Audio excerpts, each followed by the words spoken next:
Eu vou convidar você a fazer a gentileza de abrir a sua Bíblia no Evangelho segundo João, no capítulo de número 18. Nós leremos o versículo de número 10 e de número 11. Então, Simão Pedro puxou da espada que trazia e feriu o servo do sumo sacerdote, cortando-lhe a orelha direita, e o nome do servo era Malco. Mas Jesus disse a Pedro: mete a espada na bainha. Não beberei porventura o cálice que o Pai me deu? Senhor, abençoa a tua palavra. Dá a tua graça, dá a tua misericórdia aqui.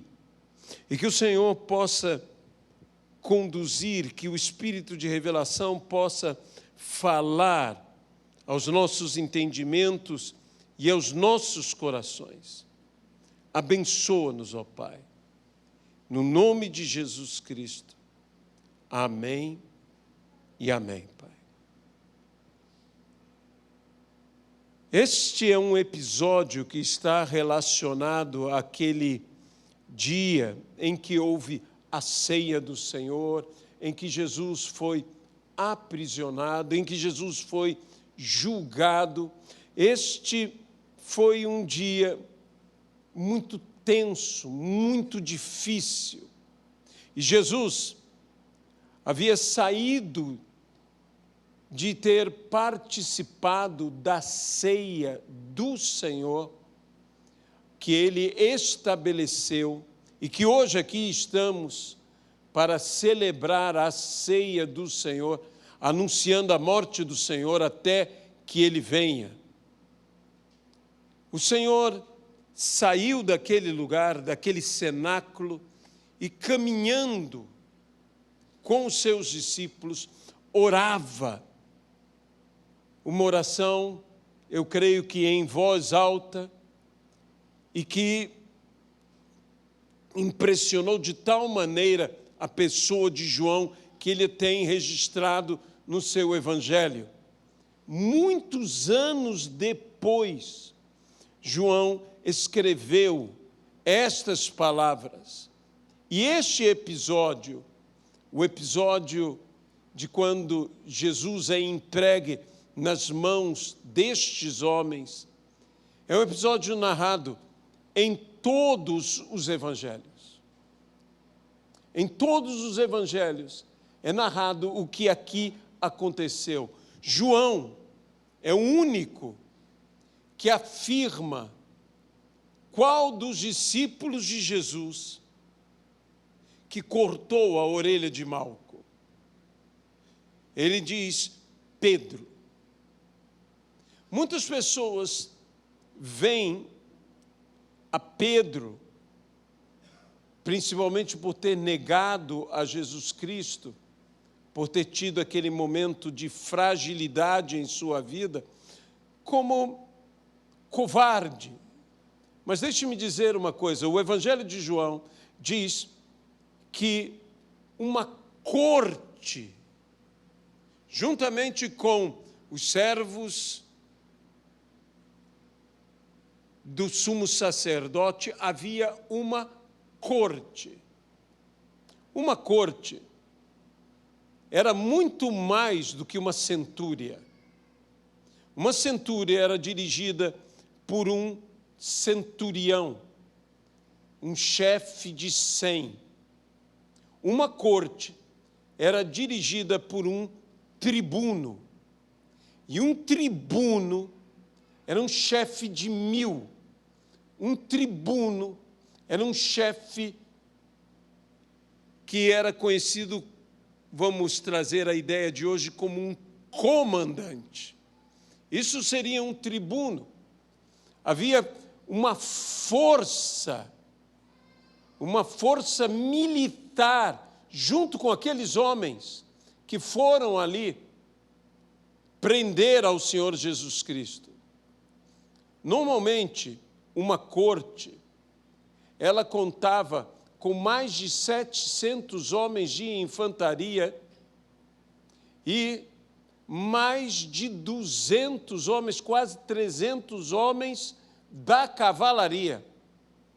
Isso era uma corte. E quando a corte era uma pequena corte, ela era constituída de 600 homens.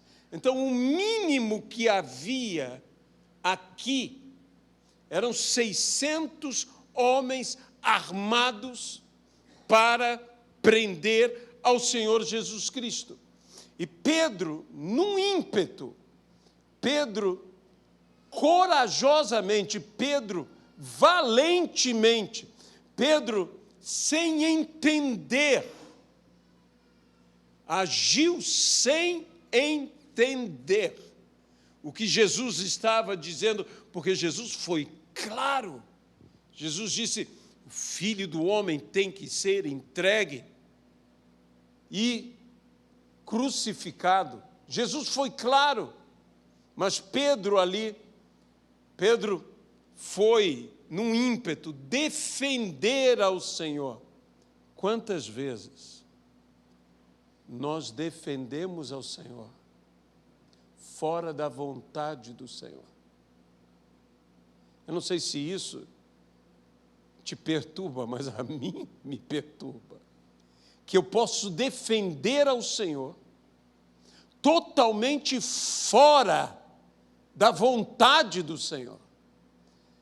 Eu posso estar com uma boa intenção, e muitas vezes nós vemos isso da parte da igreja, especialmente nós que somos protestantes, que temos uma herança protestante. Quantas vezes o ímpeto de defender, e dizemos então, nos arvoramos e falamos, tomamos as palavras do apóstolo Paulo e dizemos: eu fui posto por defesa do Evangelho, e começamos a fazer certas coisas que temos que compreender qual é a vontade do Senhor. Para que, usando simplesmente o nosso zelo, o nosso cuidado pelo Senhor, não venhamos a nos afastar da vontade de Deus. Não venhamos a nos afastar do que Deus deseja que seja feito, que seja realizado. Ali, Pedro avança contra toda esta força militar, sozinho. Ele toma a sua espada.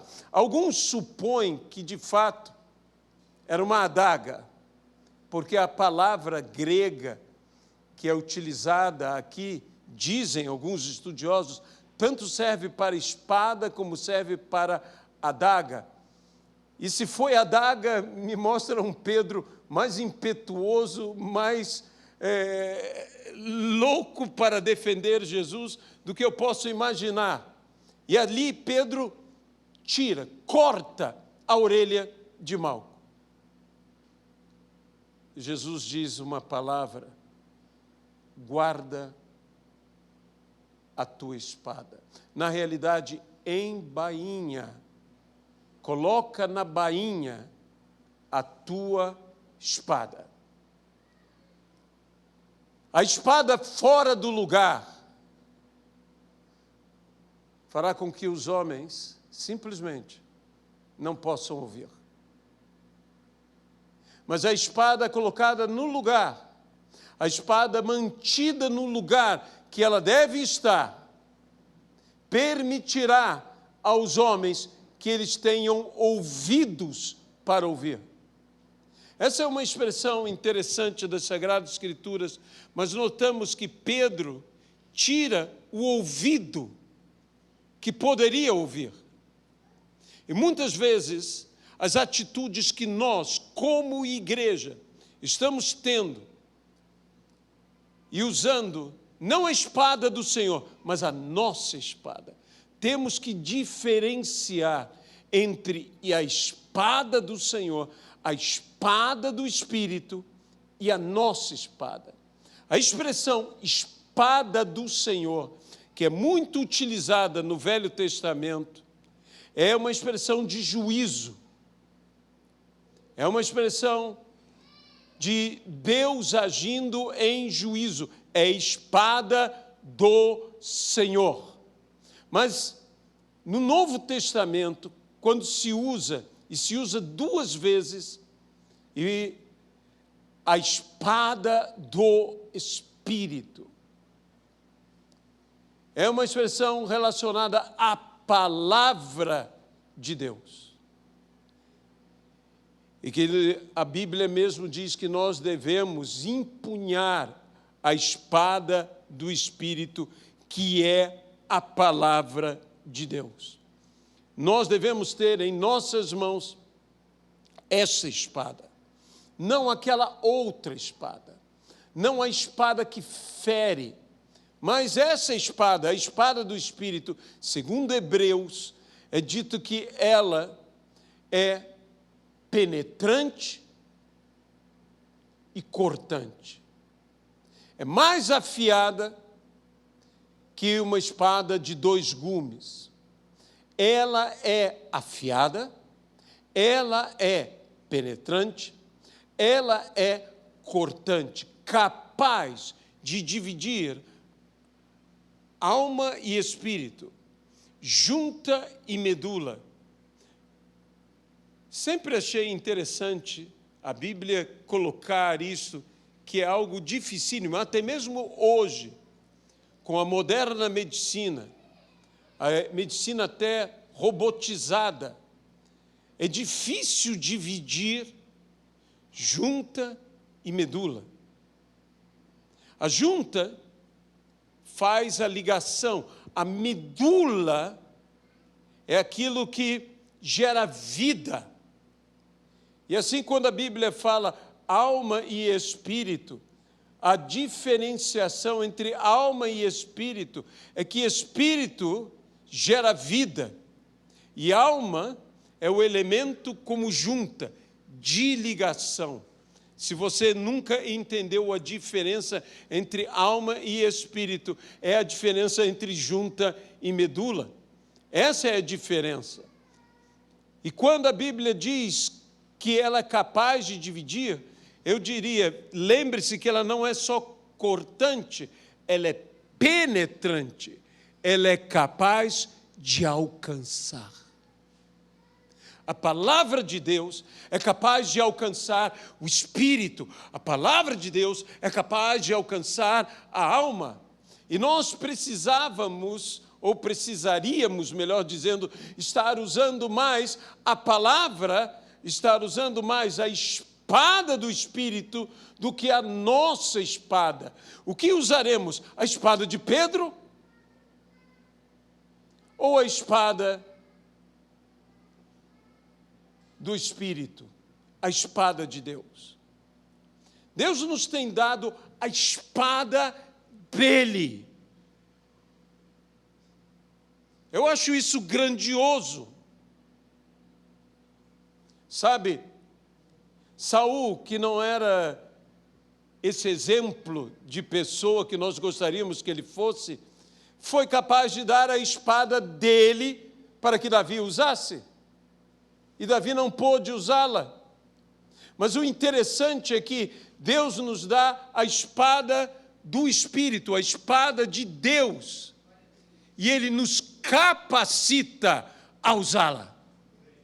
Eu não sei se eu conseguiria usar a espada de Saul, mas eu sei de uma coisa, eu conseguirei e eu consigo e você consegue, nós conseguimos usar a espada do Espírito, que é muito mais poderosa, que é muito mais grandiosa. Mas a diferença está no objetivo. A espada de um homem tem o objetivo de defender, de atacar e, acima de tudo, de matar. A espada de Deus, ela defende, ela ataca, mas, acima de tudo, ela dá vida. Acima de tudo, ela dá a vida. E que nós precisamos, como igreja, num momento como este que estamos aqui, na ceia do Senhor, hoje que iremos ter uma confraternização especial, nós precisamos, como igreja, entender que nos nossos dias, muitos têm usado uma espada que não é a espada do Espírito. Então, eu vou ser até ousado no que eu vou falar. Quando eu uso o que não é a palavra de Deus, eu estou usando a minha espada. Eu estou usando a minha espada. Vamos ser sinceros. Em nossos dias, quantas palavras têm sido ditas? E não estou aqui para recriminar A, B ou C, e nem citá-los de forma alguma. Mas quantos têm usado opiniões pessoais, e às vezes atitudes, e quando não, atitudes agressivas? Quantas vezes a igreja tem mais ferido que consolado? Mais matado do que ressuscitado? Nós precisamos voltar a usar a espada do Espírito. E a espada do Espírito, sendo a palavra de Deus, ela se manifesta a partir da boca do corpo de Cristo. Lembre-se de Apocalipse, que uma grande espada de 2 gumes saía da boca do Cristo glorificado, da visão do Cristo glorificado. Nós precisamos dessa palavra de autoridade. Quantas vezes nós ouvimos palavras, mensagens, e estamos ouvindo, como eu disse, não apenas opiniões pessoais, mas muitas vezes nos tornamos agressivos na nossa maneira de falar, agressivos com as pessoas, quando não arrogantes. A pior arrogância que possa existir é a arrogância religiosa. Se bem-aventurados são os humildes de espírito, ai daqueles que são arrogantes, soberbos de espírito. Nós precisamos, como igreja, voltar a caminhar com Jesus Cristo e aprender com Ele, que nos disse: aprendei de mim.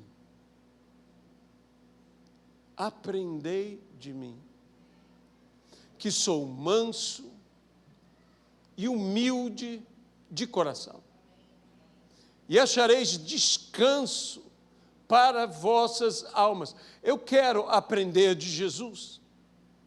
Jesus caminhou nesse mundo, sendo Ele Deus, não ousou ser igual a Deus, antes se submeteu até a morte e morte de cruz, sendo fiel.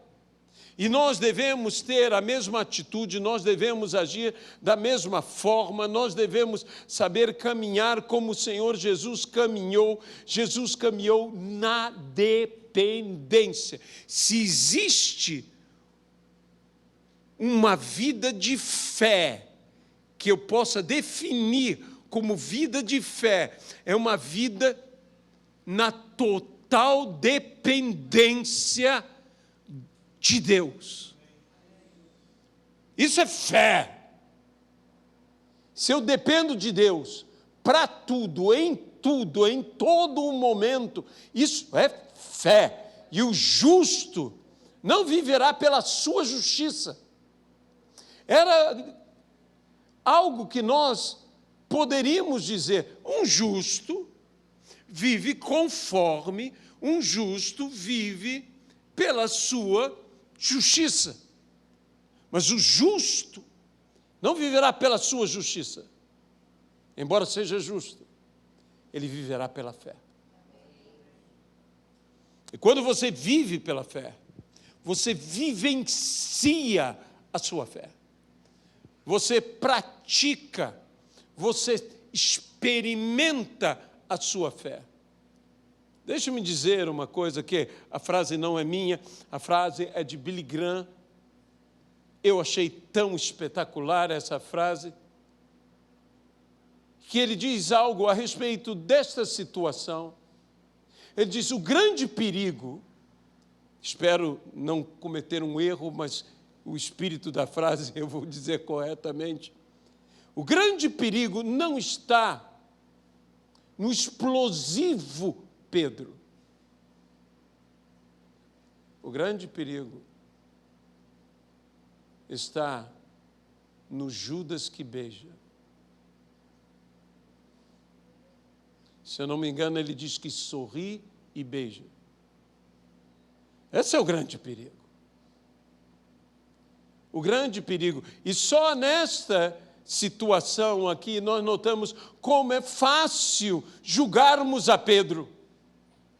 Como é fácil condenarmos a Pedro. Porque nós já conhecemos o que a Bíblia nos diz, mas coloque-se por um minuto no lugar de Pedro, apaixonado, um Pedro amigo, um Pedro que tem todo um sentimento que não quer trair a Jesus. Ele traiu, no sentido que negou, mas Pedro diz: todos podem te deixar, eu não deixarei. Judas trai, e trai de verdade, porque Judas não somente trai, entrega. Pedro se recusa, ouça-me bem, a entregar. Você vê a diferença desses dois homens? Um trai, na realidade a palavra é entrega. Ai daquele pelo qual o Filho do Homem será entregue. É necessário que o Filho do Homem seja entregue. Um entrega e outro se recusa a entregar. Esse é o espírito de todo mártir. O mártir se recusa a entregar. O Pedro negou ao Senhor 3 vezes. Foi advertido e Jesus mesmo intercedeu por ele. E Pedro não é um homem perfeito, mas como eu admiro, sei que estava errado, volto a dizer, mas eu admiro o fato de Pedro se recusar a entregar o Senhor Jesus. Ele era o oposto de Judas. Ele era o oposto de Judas. E se existe alguém que eu quero ser o oposto, é de Judas. Pedro, nisso é inspirador, estava equivocado, estava errado. Ele deveria guardar a sua espada. Jesus disse aquele, e isso é uma palavra que eu poderia chamar até de profética do Senhor Jesus: aquele que viver pela espada, morrerá pela espada. Muito se discute em nossos dias sobre ter ou não ter espadas. Ah, meus irmãos, entre os discípulos de Jesus havia aqueles que tinham espada. Quando Jesus perguntou quem tinha espada, eles disseram: temos 2. Eles tinham espada. Tudo bem, mas eu conheço alguém que não tinha espada. Porque veja bem, Jesus perguntou quem tinha espada. 2 dentre eles tinham espada, tinham 2 espadas, mas Jesus não tinha espada. E eu vou dizer uma coisa: eu quero ser igual a Jesus. Eu quero ser igual a Jesus. Muitas vezes a nossa espada, o objetivo de uma espada é matar. Espadas são até sedutoras. Eu me lembro quando, pela misericórdia de Deus, Deus me concedeu, a mim, Luisiana, juntamente com um casal amigo, pastor Haroldo, pastor Arlene, nós estarmos na Espanha e um pastor Luiz Ortega, nos facilitou, nos emprestou um carro com um GPS e disse, façam uma visita a Toledo, vão conhecer Toledo. Não estava nos nossos planos e nós fomos conhecer essa cidade famosa pelo aço de Toledo, pelas espadas de Toledo. E nós, então, fomos àquela antiga capital da Espanha, aonde as 3 religiões conviviam pacificamente até a Inquisição, quando foram perseguidas brutalmente, a saber, o catolicismo estava lá, portanto, o cristianismo, o judaísmo e o islamismo. E depois da Inquisição, quando a igreja tirou a espada, ninguém mais teve paz. E nós estivemos lá e conhecemos o que agora não existe assim, os antigos artífices, os antigos ferreiros, os antigos fabricantes de espada espanhóis, já de idade, e numa dessas localidades eu vi uma espada viking, uma bela espada viking. A espada viking não era uma espada muito elaborada, era uma espada mais simples, mais crua até, mas achei tão bonita, e eu olhava aquela espada e algo em mim, eu queria aquela espada. Eu disse, Deus, que coisa, como uma espada pode ser algo assim, que mexe com você? Sabe, eu não ligo muito para armas de fogo e essas coisas assim, conheço gente que até coleciona, mas espada e faca mexe comigo. Eu não sei se mexe com você, mas comigo. Você olha aquela faca bonita e tudo mais. Eu não sei o que é. Deve ser alguma coisa que Freud talvez consiga explicar. Algo dentro de mim mexe comigo. Eu olhei assim e falei, eu quero comprar essa espada. Perguntei quanto era e o homem foi abaixando o preço até um preço de 100 euros pela espada e tudo mais. E a grande vantagem de você não fazer nada errado, não comprar nada errado, é não ter dinheiro.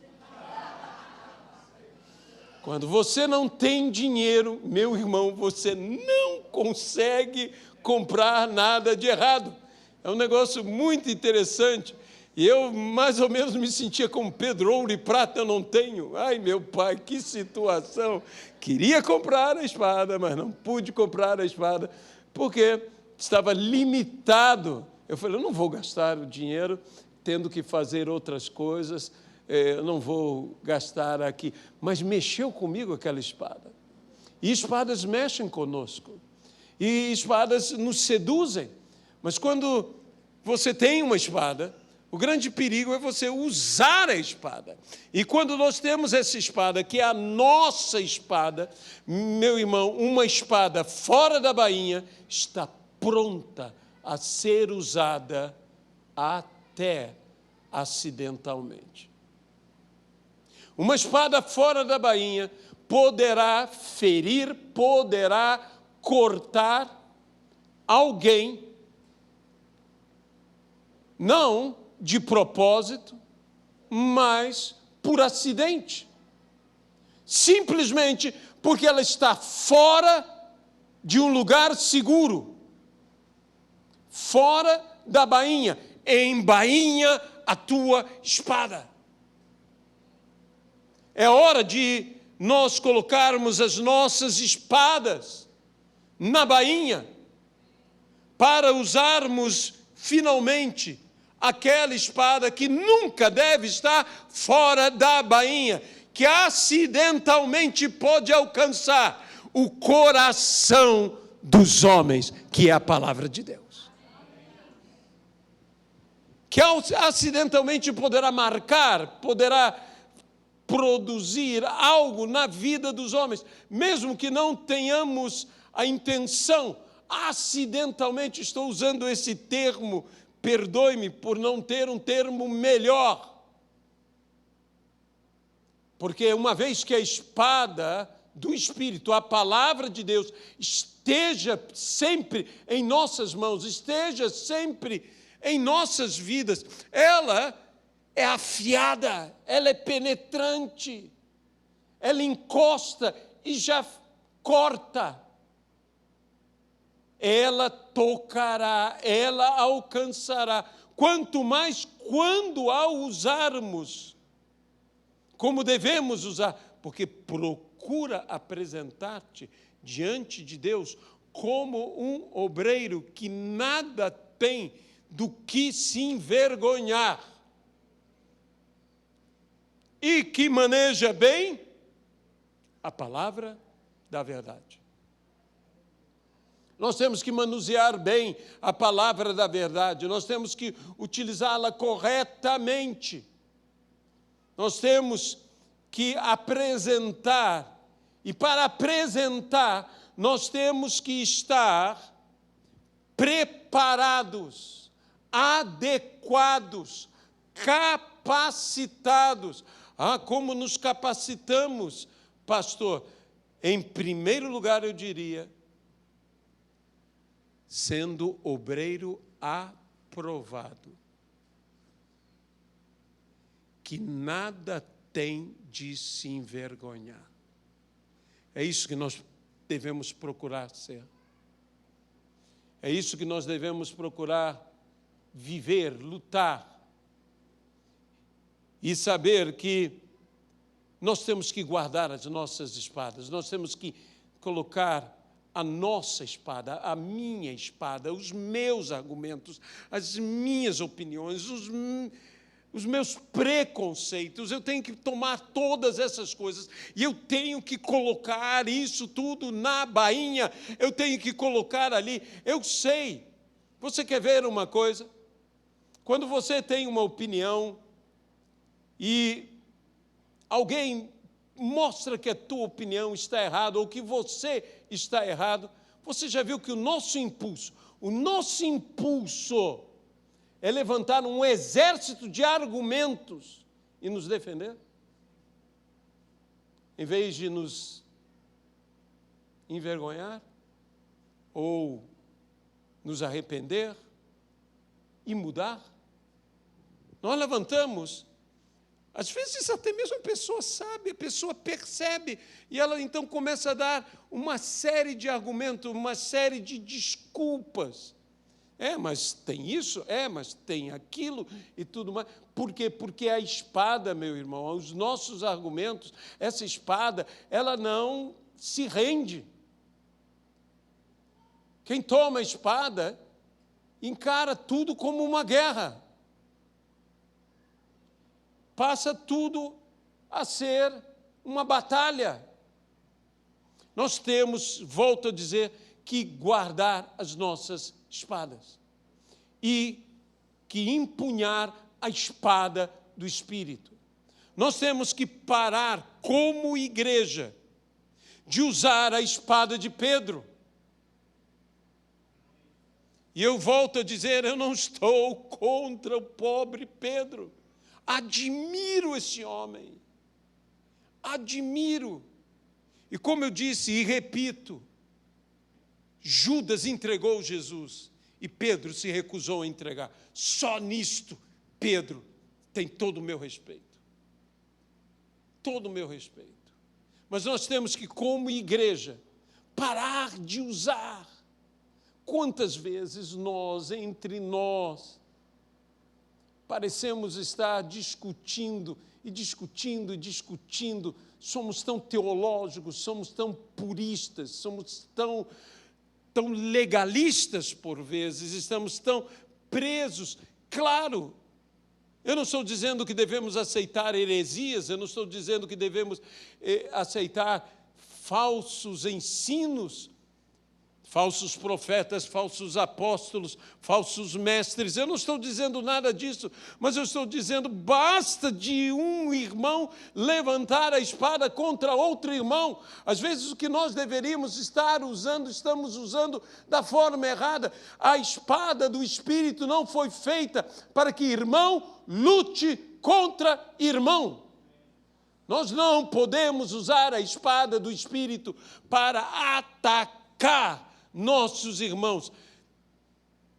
Quando Paulo fala da ceia do Senhor, Paulo fala sobre as divisões, Paulo fala sobre as contendas, Paulo fala sobre toda essa situação que nós dizemos, igreja de Corinto.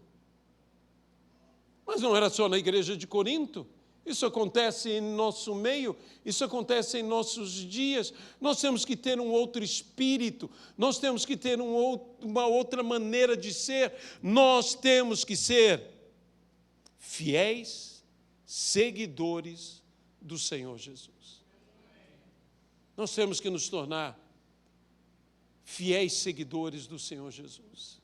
Nós temos que nos tornar aprendizes.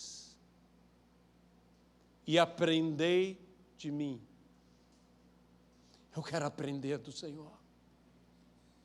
E para aprender do Senhor, eu tenho que estar próximo dEle. Para aprender do Senhor, eu tenho que estar íntimo dEle. Para aprender do Senhor, eu tenho que estar caminhando com Ele. Em toda a minha jornada, em toda a minha caminhada, em todo lugar que eu vou, em todo lugar que eu irei, em todo lugar que eu estarei, eu quero ir para onde Jesus está indo, ir com Ele. Sabe, eu sei que nós oramos, que nós pedimos, Senhor, vai conosco. Senhor, anda conosco. É uma oração correta, é uma oração certa, eu entendo essa oração, mas eu tenho sentido uma necessidade diferente de orar. Eu tenho sentido a necessidade de orar, Senhor, para onde o Senhor está indo? Eu quero ir contigo. Eu quero ir contigo. O Senhor está indo para onde? No romance que virou filme, Quo Vadis. A pergunta no lindo romance, no lindo livro que diz Pedro a Jesus, Pedro saindo de Roma, fugindo de Roma e vendo Jesus indo para Roma, disse, Quo Vadis? Para onde vais? Eu vou para Roma. A decisão de Pedro no romance tem que ser a decisão de todos nós. Eu vou contigo. Nós deveríamos mudar a direção da nossa jornada, da nossa caminhada. Hoje, o que eu quero saber do Senhor é para onde o Senhor está indo. Eu quero ir contigo. Eu quero ir contigo. Se Jesus estiver subindo uma comunidade, eu quero subir com Jesus a comunidade. Se Jesus estiver indo a um congresso, eu quero ir com Jesus ao congresso que ele está indo. Se Jesus está indo em uma missão, eu quero ir com Jesus em uma missão. Se Jesus está indo a uma igreja, eu quero ir com Jesus à igreja que Jesus está indo. Eu quero ir com Jesus. Para onde Jesus for, eu quero ir com Ele. Eu tenho que entender o seguinte, não é Ele que tem que seguir a mim, sou eu que tenho que seguir a Ele.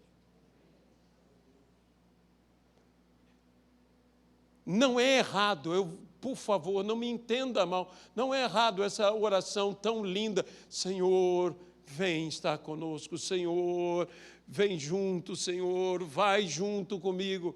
Não é errado essa oração. Tantos pediram ao Senhor, Senhor, vem comigo. E a resposta de Jesus foi o quê? Eu irei contigo. Eu irei contigo. Mas ser discípulo de Jesus implica em seguir a Jesus. E então é dizer, Senhor, não sou eu que tenho que ser seguido. Eu é que tenho que te seguir. Para onde o Senhor vai? E veja o que Jesus disse: se alguém quer me seguir, negue-se a si mesmo, tome a sua cruz e siga-me. Porque Jesus estava indo para a cruz. Tudo que Jesus fez o levou para a cruz. Cada milagre, cada mensagem, cada coisa que Jesus fez, Ele o fez em caminho à cruz. Ele o fez para ir à cruz. Ele diz: foi justamente para isto que eu vim. Ele se fez homem para ir à cruz. Se Jesus não se fizesse homem, ele não poderia ir à cruz. Ele viveu como nós, como homem, ele viveu todas as limitações, todas as dificuldades da vida para poder ir à cruz. E ele foi à cruz por amor a mim, por amor a você, porque Deus amou o mundo. Deus amou o mundo de tal maneira que deu o seu Filho unigênito para todo aquele que nele crê, não pereça, mas tenha a vida eterna. Deus me amou, Deus te amou, Deus nos amou, Deus amou a igreja toda, mas Deus amou mais do que a igreja, Deus amou o mundo inteiro. Ele morreu por todos. Ele morreu pelos que estão aqui, pelos que ainda não estão aqui, e que eu oro ao Senhor que logo estejam aqui. Ele morreu por todos. E nós devemos entender isso, e nós devemos compreender que não foi só por mim, que foi também por outro, e não foi só pelo outro, foi pelo mundo inteiro, porque Ele amou o mundo. Ele amou o mundo.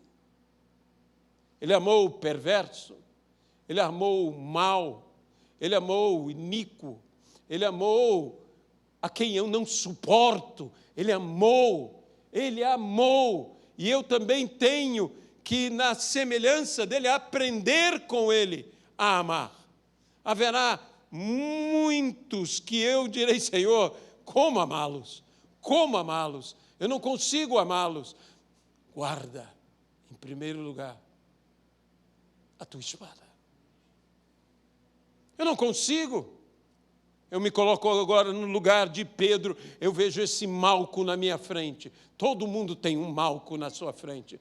Um servo do sumo sacerdote, alguém que eu olho e imediatamente eu me indisponho com aquele. Pedro podia ter atacado, eu não sei como foi o ataque de Pedro, talvez Malco estivesse mais à frente, talvez Malco é o que... Tudo isso é suposição minha, tá? Malco talvez tivesse o camarada que segurou Jesus e tudo mais. Pedro imediatamente pulou naquele homem. Se aquele homem não tivesse alguma agilidade, tinha morrido. Pedro foi para matar. Pedro foi para matar. Ele estava indo numa das partes vitais.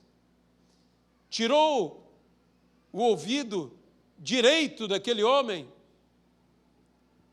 Pedro estava possivelmente tentando aceitar a carótida, ou o coração, ou no meio da cabeça. Pedro estava querendo uma parte vital.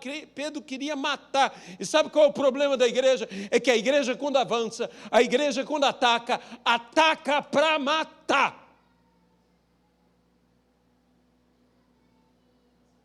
E a mensagem do Senhor é: se você viver pela espada, você morrerá pela espada. Guarda isso. Guarda a tua espada. Guarda o teu ataque. Eu não beberia o cálice que meu pai me deu. Guarda a tua espada. Eu tenho que guardar a minha espada para poder usar, volto a dizer, a espada do Espírito. Basta de nós estarmos usando as nossas espadas. Basta da igreja estar usando a espada de Pedro. Vamos começar a usar, de fato, a espada do Espírito. Sabe uma coisa que me impressiona na igreja Marte, na igreja perseguida, que me envergonha diante deles, é que eles não estão preocupados em discutir, em brigar, eles estão preocupados em pregar e testemunhar. Eles não estão preocupados em acumular bens, eles não têm como fazer essas coisas, eles são perseguidos, eles são martirizados. Eles estão preocupados em embainhar a sua espada, porque eles não estão preocupados em revidar. Eles não revidam. Não dá para entender. Eles não revidam. Eles estão preocupados em levantar bem alto a espada do Espírito, que é a palavra de Deus, e é com essa espada que eles se recusam a negar Jesus. Eles também têm essa mesma coragem de Pedro. Um Pedro explosivo, um Pedro até inconsequente. Pedro foi para a morte, Pedro foi para morrer por Jesus. Ele foi lutar.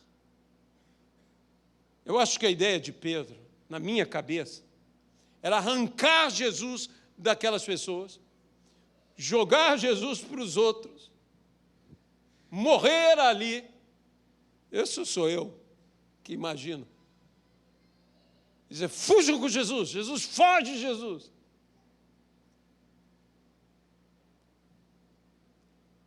Mas Jesus, agindo como agiu, salvou a Pedro. Nos textos paralelos você verá que Jesus disse, sou eu. Sou eu.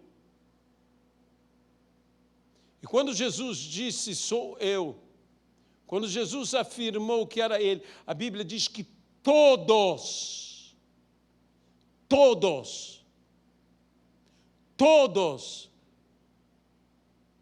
caíram para trás.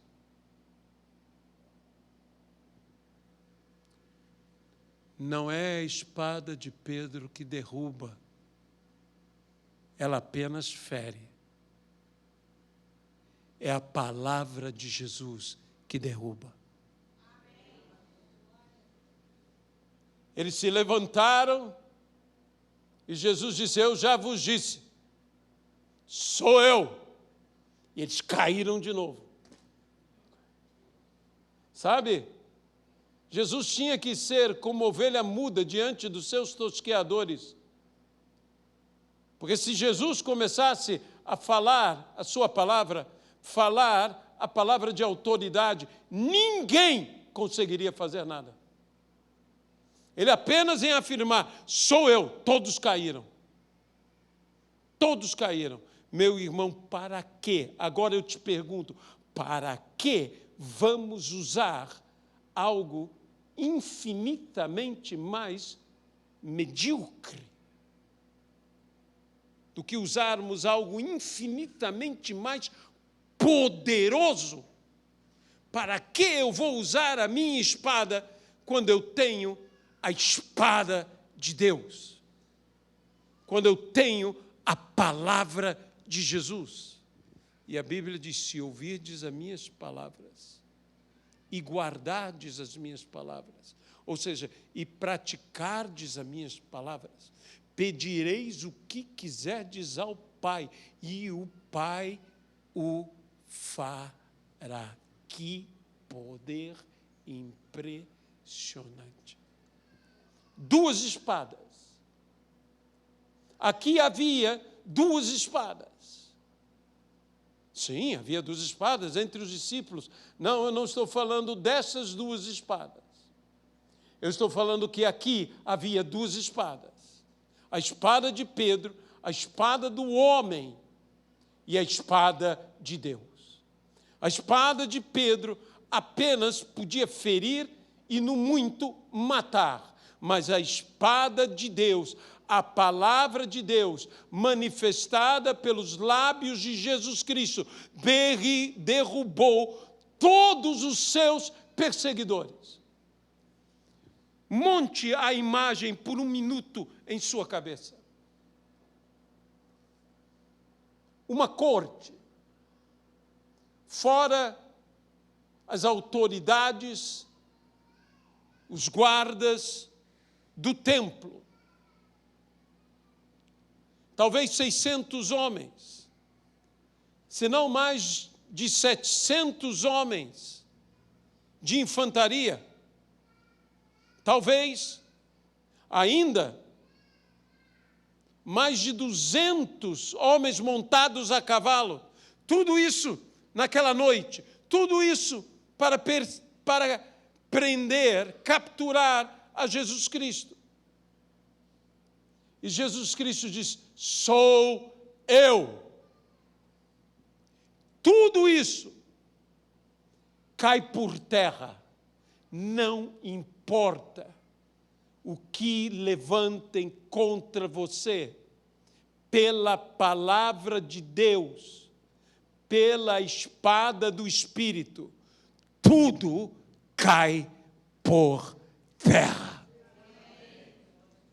E tanto se levante, novamente sendo falada, na autoridade que só os lábios de Cristo têm. Mas Jesus disse: da mesma forma que o Pai me enviou, eu vos enviei. Na autoridade que o Pai me enviou, eu vos enviei. Toda autoridade me foi dada no céu e na terra. Ide, portanto, e fazei discípulos de todas as nações, batizando-os em nome do Pai, do Filho e do Espírito Santo. Nós somos comissionados com poder e com autoridade. Cairá por terra tudo que se levanta para impedir que Jesus se manifeste na vida das pessoas. O Senhor salvará a todos. Use a palavra que funciona. Não são os meus argumentos, teus argumentos, o nosso raciocínio, as nossas verdades. Não, é a palavra de Deus. É a espada do Espírito. Nós temos que voltar como igreja a pregar a palavra. É a palavra que mudará tudo. É a palavra que transformará tudo. Por quê? Porque tudo foi criado pela palavra. Ela tem poder, e um poder criador. Amado e querido Deus, nós entregamos esta palavra. Nós te pedimos, ó Pai, que o Senhor glorifique o teu nome no nosso meio e que nós glorifiquemos o teu nome vivendo a tua palavra. Ó Jesus, abençoa-nos aqui. Abençoa-nos, ó Pai. Que realmente nós ouçamos a orientação de Jesus, para que guardemos as nossas espadas, para que guardemos as nossas espadas, que tenhamos a espada no lugar onde ela deve estar, na bainha, ó Pai, agora, mas que tomemos na mão a espada que nunca deve ser colocada numa bainha, a espada do Espírito, que é a palavra de Deus. Senhor, perdoa a impetuosidade que com vezes queremos te defender, como um Pedro impetuoso. Guarda-nos, Senhor, pelo teu poder, e que a tua palavra seja viva e eficaz em nossas vidas. No nome de Jesus Cristo. Amém e amém.